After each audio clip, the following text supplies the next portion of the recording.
Bonsoir chers téléspectateurs de Ségou Média, bienvenue à notre émission Club de la Presse. Une émission dans laquelle les confrères de la presse sont invités pour discuter sur les sujets en actualité au Mali. Nous avons comme invité M. Mohamed Diakité, journaliste, reporter à la radio Sania, et notre tonton Antoine Traoré, journaliste à la radio Sido. Nous allons discuter sur quelques sujets. Les organisations fêtières de la presse régionale sont ignorées souvent par des responsables du pays. La coopération entre le Mali et la Russie. Et la troisième question, l'intercommunalité pour la valorisation des déchets contrôlés à Ségou. Mohamed Diakité, bonsoir. Bonsoir Sogoba. Je tiens à remercier aussi nos téléspectateurs qui nous suivent actuellement sur Ségou Média. Merci beaucoup. Merci, tonton Antoine. Bonsoir Sogoba. Et merci de nous avoir invités sur ces plateaux. À la suite de Mohamed, je salue les téléspectateurs fidèles à Ségou Média. Merci. Tonton Antoine, je commence par vous. Nos confrères sont ignorés souvent. Les organisations fêtières de la presse sont ignorées lors des visites des premiers ministres. Il faut bien les préciser. Quelques exemples que ça s'est passé à Ségou. Quel est votre message par rapport à ça? Bon, la remarque elle est très pertinente parce que s'il faut préciser vraiment, comme vous l'avez si bien dit, uniquement lors du séjour, les différents séjours du Premier ministre. Donc moi je pense que c'est une erreur qui mérite d'être corrigée. Parce que normalement, la presse étant ce qu'elle est, elle ne doit pas être ignorée pour des grands événements. Donc, c'est une erreur. Vraiment, moi, je pense que c'est tout à fait normal que l'erreur soit corrigée et à temps. Parce que la presse joue un grand rôle. Ça, je ne vous l'apprends pas. Au moins, pour lutter contre vraiment la désintoxication et la malinformation, la presse, vraiment, elle a un grand rôle vraiment à jouer. Merci. Mohamed? Ok, merci Sogoba pour la question. Maintenant, par rapport à votre question, je crois que nous devons nous poser la question par rapport à cette situation, à qui la faute? Est-ce la presse? Est-ce les autorités? Voilà, donc c'est ce que moi je me demande, je me pose à tout le temps comme question. Parce que qu'est-ce qui se passe aujourd'hui? Est-ce que nous-mêmes, est-ce que nous sommes organisés? Il faut voir. S'il y a une activité, au lieu que les responsables passent par les fêtières, ils se permettent de prendre contact avec, de façon individuelle, les radios, les médias en ligne, voilà, pour leur demander, voilà, Sogoba, par exemple, Sogoba, toi, on t'appelle tout de suite, voilà, cherche 2 personnes, plus toi-même, il y a mon activité au niveau du gouvernorat. Donc, sans chercher à comprendre, toi aussi, tu les fais.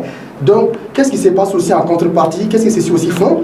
Si la couverture, c'est à 30 000 francs, voilà, il dit clairement, je vous donne 20 000 francs, moi-même je vais garder les 10 000 francs. Et tu n'as pas le choix, tu te contactes avec ça. Donc il est temps que nous sortons dans cette dynamique. Au moins, les fêtières que nous avons mis en place, notamment l'URTEL et l'ACEP, bientôt, je crois que ce qui concerne les cas de la presse en ligne, ça est en cours. Bon, maintenant, il faudrait que nous nous organisions. S'il y a des activités dorénavant, que les autorités, que ce soit les autorités, que ce soit les ONG, qu'ils passent par ces fêtières-là. Et au retour, les fêtières vont appeler les journalistes qui doivent participer à l'activité. Parlant de l'organisation, vous avez souligné tout de suite. Je crois qu'il y a l'URTEL ici, il y a aussi l'Union des journalistes et reporters. Il y a aussi je ne sais pas quoi, les animateurs qui font souvent des... Merci. Il y a à peu près... Mais pendant les visites du Premier ministre, on a remarqué que tous ces regroupements-là ne sont pas au courant. Ils ne sont pas informés. Oui, moi-même, j'ai appelé... Ils ne sont pas informés. Oui, moi-même, j'ai appelé un responsable de l'URTEL qui dit qu'il n'est pas au courant. Plus de 10 fois lors des visites du Shogel Kogala Maïga. Du GRM aussi, la même chose. Bon. En tout cas, ce que je voulais souligner ici, tout simplement, les fêtières sont là, ils sont représentés, mais ils ne sont pas consultés. Est-ce que c'est une malorganisation?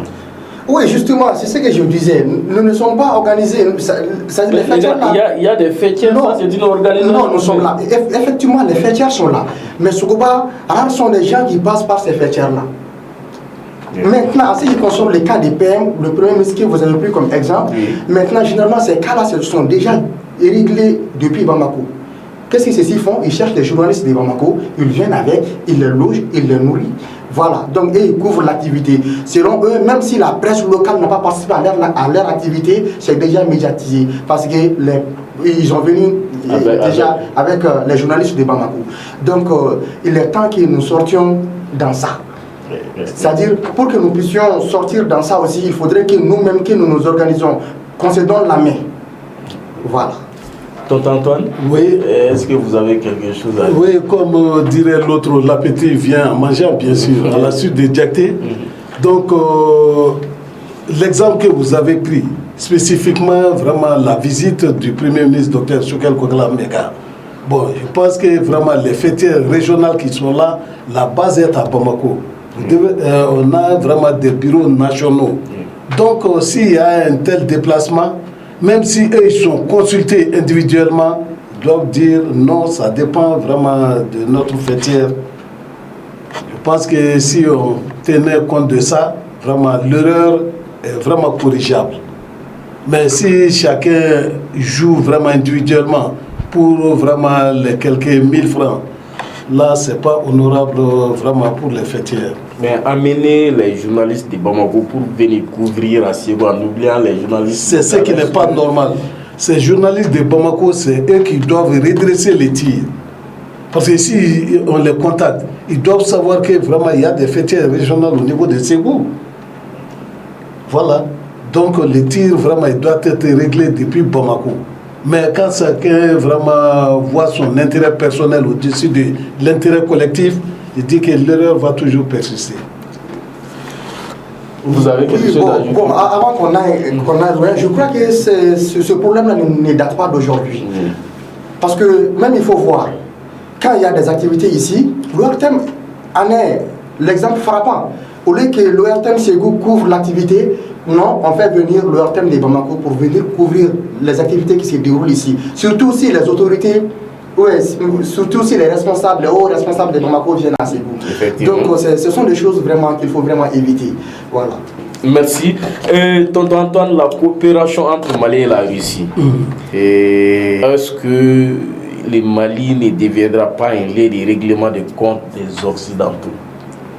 Un lieu de règlement des comptes des Occidentaux? Non, mais comme l'a si bien dit notre président, son Excellence, le colonel Assimi Goïta, bon, le Mali est libre de choisir les partenaires qu'il veut, tout en respectant vraiment la souveraineté du Mali et les choix du Mali. Donc, moi je pense que vraiment la coopération Russie et Mali, ça ne date pas d'aujourd'hui, depuis lors des premières années vraiment de l'indépendance. Donc on a vu que vraiment il fallait nécessairement s'approcher vraiment de la Russie. Ça c'était vraiment nécessaire. Avec tout ce qui s'est passé avec la France, moi je pense qu'aujourd'hui il était bon, indéniable, vraiment de lier la coopération étroite avec la Russie. On a déjà vu que ça portait des fruits. Vous avez vu l'armement, nos vaillants soldats, ils étaient cités en exemple vraiment depuis longtemps.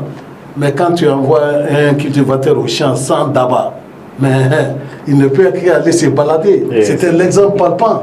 Aujourd'hui, vraiment, nos hommes, vraiment, ils sont cités en exemple. Les Maliens même sont cités en exemple, compte tenu vraiment de l'œuvre que nos vaillants soldats fournissent tout le temps. Mohamed Diakité, est-ce que le Mali ne sera pas un lieu de règlement des comptes des Occidentaux? Je crois que dans son intervention, mon tonton, il a eu à préciser les choses. Parce que ce qu'il faut retenir, la relation entre Mali et la Russie ne date pas d'aujourd'hui. Voilà, donc depuis 1960 à 1968 sous Baba Modibo Keïta. Voilà, donc je crois qu'aujourd'hui, le Mali est fier. Cette transition, elle est fière aujourd'hui de cette relation entre Mali et Russie. Parce qu'en réalité, ce qu'il faut retenir ici, cette visite du ministre des Affaires étrangères, Sergueï Lavrov, voilà, je crois que c'était vraiment nécessaire, c'était vraiment utile, parce que ça prouve aux Maliens que le Mali est considéré par la Russie. Et puis ça montre aussi à tout le monde, contrairement à ce que les gens disent que le Mali est isolé, le Mali n'est pas... c'est-à-dire le Mali est isolé parce qu'il y a eu des coups d'État par-ci, par-là. Donc je crois que ça clarifie la situation. Parce que ça montre que, effectivement, que le Mali est considéré par l'État russe. Et ensuite aussi, ceux qui aussi disent que effectivement que le Mali est en train de travailler avec le mercenaire russe, vraiment je crois que c'est une occasion pour nous de clarifier la situation. Parce que nos autorités, notamment le président, le premier ministre, y compris le ministre des Affaires étrangères, Abdoulaye Diop, il a toujours dit dans ses interventions que le Mali est en coopération. Le Mali travaille avec l'État russe et non les Wagner. Donc, je crois que c'est une occasion pour prouver dans le monde entier qu'effectivement le Mali est en contact direct avec l'État. C'est une coopération entre État et État. Voilà. Je continue toujours avec vous, parce qu'en voyant lors des visites des diplomates, souvent il y a des messages qui passent côté français, côté russe, même les Anglais, souvent les Allemands. Est-ce qu'il n'y a pas quelque chose de dissous?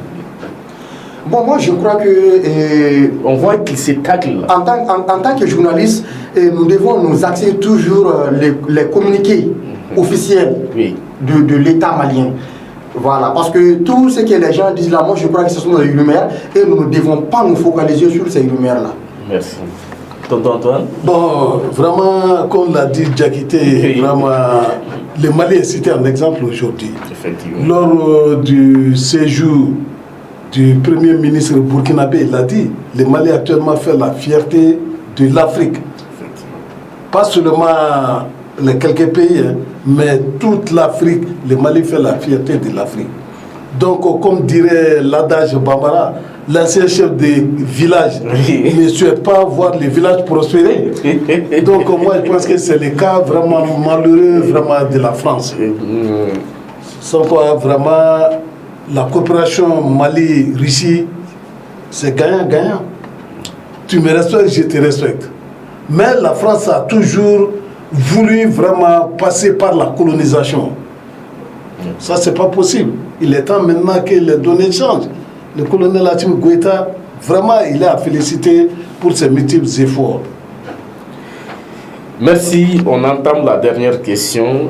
Les 4 communes qui font la ville de Ségou, à savoir Ségou, Pelengana, Sébougou, Sakoiba, ont reçu un financement de l'Union européenne pour valoriser les déchets contrôlés de Ségou. Et vous étiez présent.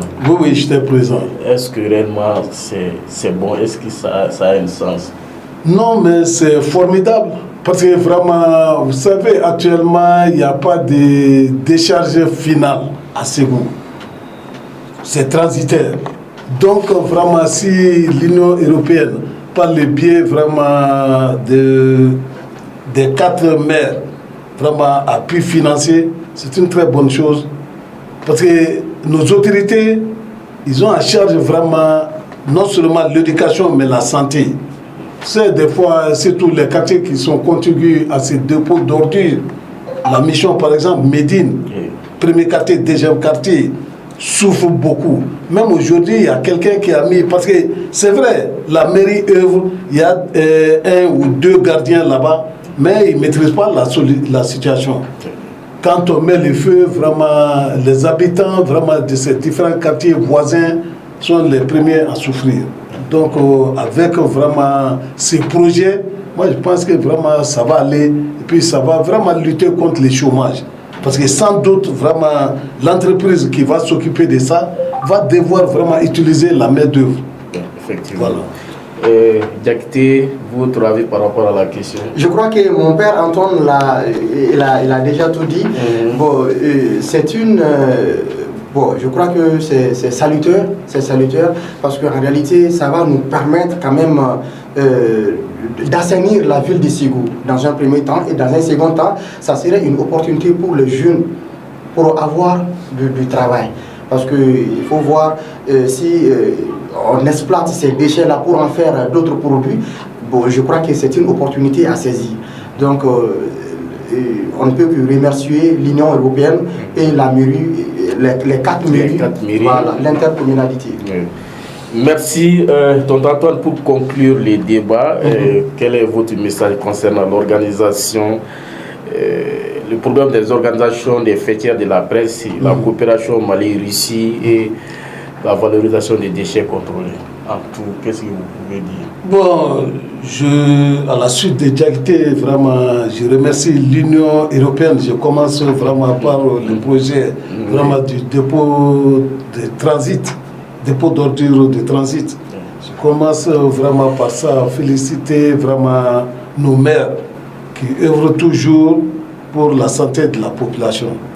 Bon, concernant la coopération Mali-Russie, vraiment, c'est toujours salutaire. C'est une très bonne chose.